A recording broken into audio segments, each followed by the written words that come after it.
দাপিয়ে বেড়াচ্ছে, ভোটের সময় সেটা ছিল, আমরা দেখেছি। সেই জন্য মূলত এই 7টি দফা, সেই 7টি দফাতে গুন্ডা বাহিনী দাপাদাপি এবং পুলিশ প্রশাসনের অদ্ভুত একটি পার্সিয়াল বা বৈমাত্র্য সুলভ আচরণের জন্য ভারতীয় জনতা পার্টির যারা ভোটার, যারা সনাতনী ভোটার, তারা অনেকেই ভয়ে, হিংসা, পোস্টপোল ভাইলেন্স যে হিংসা হবে তার ভয়ে অনেকেই বাড়ি থেকে বেরোননি ভোট দিতে। সেজন্য ভোটের হার অনেক ক্ষেত্রেই আমরা কম দেখেছি।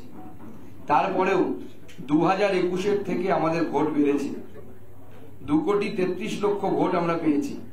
পার্সেন্টেজের বিচারে প্রায় 1% ভোট আমাদের বেড়েছে। 38 ছিল, সেখান থেকে 38 পয়েন্ট সামথিং হয়েছে, যেটা প্রায় 39-এর কাছাকাছি, 7 সামথিং হয়েছে, আমার এখন এই মুহূর্তে মনে নেই, 38.73, যেটা 39-এর কাছাকাছি। উল্টো দিকে তৃণমূল কংগ্রেসের গত বিধানসভা নির্বাচনে ভোট পার্সেন্টেজ ছিল প্রায় 49%, 48 পয়েন্ট সামথিং ছিল, যেটা 49%-এর কাছাকাছি। সেটা বর্তমানে 46%-এ পরিণত হয়েছে। এখনো আমরা 100খানা বিধানসভায় লিড পেয়েছি এই 24-এর লোকসভা নির্বাচনের নিরিখে। অতএব আমার মনে হচ্ছে যে 26-এর যে লক্ষ্যমাত্রা আমরা রেখেছি, অর্থাৎ একটু ধাক্কা মারলেই আমরা 100 থেকে আর কয়েকটি সিট যদি বাড়াতে পারি, তাহলে পরে সেটা আমাদের এখানে সরকার গঠন করা সম্ভব হয় বলে আমার বিশ্বাস। এবং আমার মনে হয় যে যেভাবে আমাকে শেষ মুহূর্তে হারানোর চেষ্টা হয়েছিল, আমি রাজ্য সভাপতি, আমাদের কর্মী সমর্থকরা বালুরঘাটের বাইরে ছিল, গণনা কেন্দ্রের বাইরে ছিল, তারা যথেষ্ট প্রতিরোধ করেছে, তার ফলে হয়তো সম্ভব হয়নি। কিন্তু সব জায়গায় তো এরকম ছিল না। আমি যত রাউন্ড অব্দি পিছিয়েছিলাম, তত রাউন্ড অব্দি রেজাল্ট আপডেট হয়ে গেছে তাড়াতাড়ি, আপনার নির্বাচন কমিশনের ওয়েবসাইট থেকে দেখতে পারবেন, প্রমাণ এখনো পাওয়া যাবে। তারপরে যে পরের দুটো রাউন্ড আমি যখন কভার করে এগিয়ে গেলাম, সেটা আপডেট হতে কয়েক ঘন্টা দেরি হয়েছিল। এবং তারপরে পুনর্নির্বাচন, পুনর্গণনা, পুরোটাই পুনর্গণনা করতে হবে এরকম ডিমান্ড, অদ্ভুত রকমের মামাবাড়ি আপনার। তারপরে টোকেনের মতো 10টি মেশিন, যেখানে আমি ডিসেন্ট দিয়েছি না, আমি এতে রাজি নই, তারপরেও ডিএম জোর করে 10টি মেশিন পুনর্গণনা করার ব্যবস্থা করে। যথারীতি দেখা যায় যে 10টা মেশিনে ইভিএম এ যা আগের বার ভোট ছিল পরের বার, তাতে কোনো পরিবর্তন হওয়ার জায়গা নেই।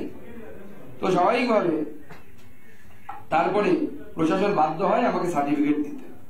কিন্তু এই ধরনের আচরণ যদি রাজ্য সভাপতির কেন্দ্রে হতে পারে, তাহলে তো অন্যান্য প্রার্থীদের ক্ষেত্রে প্রশাসন কি অবস্থায় ছিল সেটা পরিষ্কার বোঝা যাচ্ছে, সহজে অনুমেয়। ভোট গণনা চলাকালীন আনঅথরাইজড পার্সনরা আমার গণনা কেন্দ্রে ঢুকে গেছে। বালুরঘাট মিউনিসিপ্যালিটির চেয়ারম্যান, সিসিটিভি ফুটেজ খুঁজলেই পাওয়া যাবে, তিনি অথরাইজড পার্সন না, তার আই কার্ড ছিল না, সেই গণনা চলাকালীন গণনা কেন্দ্রের ভিতরে ঢুকেছে।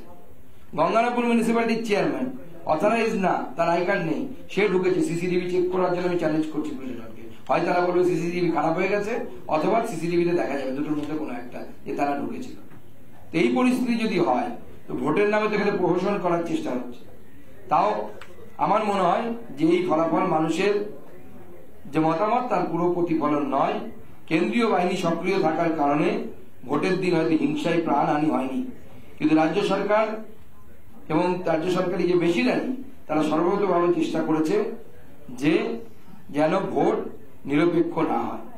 আজকে আমি আমার সংখ্যালঘু মুসলিম কার্যকর্তার সাথে দেখা করলাম, যে ঘরছাড়া হয়ে আছে, তাকে সে নিজে বলছে তার স্ত্রীকে, তাকে পুলিশ গিয়ে হুমকি দিচ্ছে যে তুমি মুসলিম হয়ে বিজেপি করো, তোমাকে দেখে নেওয়া হবে। এটা পুলিশের কাজ। পুলিশকে এই জন্য আমরা স্যালারি দিই, কে হিন্দু, কে মুসলিম, কে বিজেপি করবে, কে বিজেপি করবে না, এটা কি পুলিশ ঠিক করে দেবে নাকি? আমার বিশ্বাস যে ভোট পরবর্তী যে হিংসা হয়েছে, সেই হিংসা এখনো চলছে। আজকেও বর্ধমান পার্টি অফিসে কেরোসিন তেল, রিভলভার নিয়ে আগুন ধরিয়ে দেওয়ার চেষ্টা করা হয়েছিল তৃণমূল কংগ্রেসের পক্ষ থেকে। আমাদের কর্মীরা সেখানে প্রতিরোধ করে এবং তারপর তারা সেখান থেকে পালিয়ে যায়। আমরা পুলিশ প্রশাসনকেও সমস্ত বিষয়টি জানিয়েছি। আমিও আজকে গিয়ে মিনাখাতে আমাদের কর্মীরা যেখানে আক্রান্ত হয়েছে, সেখানে তাদেরকে এক জায়গায় ডেকেছি, তাদের সাথে কথা বলবো এবং তারপরে তার এসপি, সুন্দরবন এসপির সাথে আমি দেখা করব। তার সময় চেয়েছি, তিনি 5টার সময় দিয়েছেন। দেখা করে আমাদের কর্মীদের যে অসুবিধে, তারা যে সন্ত্রাসের সম্মুখীন হচ্ছে সেই বিষয়ে স্টেপ নেওয়ার কথা বলব। এবং পুরো রাজ্য নেতৃত্ব কাঁধে কাঁধ মিলিয়ে আমাদের এই আক্রান্ত কার্যকর্তা, আক্রান্ত কর্মী তাদের পাশে আছে। ভারতীয় জনতা পার্টি 100টি বিধানসভায় লিড করেছে, আমরা এগিয়ে আছি। আমার মনে হয় 26-এর লক্ষ্যমাত্রা অসম্ভব কিছু নয়। হাওয়া ঘুরবে, হাওয়া পরিবর্তন হবে এবং 26-এ আমরা এই 100টা থেকে আর কিছুটা সিট বাড়াতে পারলে পরে আমরা সংখ্যাগরিষ্ঠতার দিকে পৌঁছে যাব এবং ভারতীয় জনতা পার্টির সরকার তৈরি হতে পারে। পশ্চিমবঙ্গবাসীকে 2,33 লক্ষ ভোট দেওয়ার জন্য আমি পশ্চিমবঙ্গবাসীকে আমার তরফ থেকে অভিনন্দন জানাই এবং তাদেরকে সকলকে ধন্যবাদ জানাই। সবাইকে নমস্কার। এরপরে যদি আপনাদের কোনো প্রশ্ন থাকে। কোচবিহারে আপনাদের প্রচুর সমর্থক, তারা জেলা পার্টি অফিসে ওখানে আশ্রয় নিয়ে রয়েছে। বিভিন্ন গ্রামে সন্ত্রাস চলছে বলে অভিযোগ এবং সঙ্গে পুলিশ রয়েছে। দিনহাটা এবং শীতলকুচিতে মূলত, তার সাথে অন্যান্য জায়গাতেও কোচবিহারে, সেখানে আমাদের ভারতীয় জনতা পার্টির কর্মী সমর্থক তাদের উপরে হামলা হচ্ছে এবং এক ভয়ঙ্কর অরাজকতার পরিস্থিতি চলছে।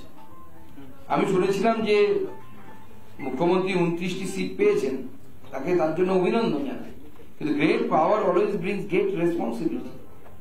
জনগণ তাকে এত সমর্থন দিয়েছে, আমি যদি ধরে উনি, তো তারপরেও উনি এইটুকু মন বড় করতে পারছেন না। অথবা উনি ঘোষণা করে দিন যে যারা বিজেপি করে বা অন্য রাজনৈতিক দল করে তাদের রেসপন্সিবিলিটি আমার না, তারা পশ্চিমবঙ্গের নাগরিক নয়, তাদের মুখ্যমন্ত্রী উনি নন। তাহলে আমরা সেইভাবে বিচার করব।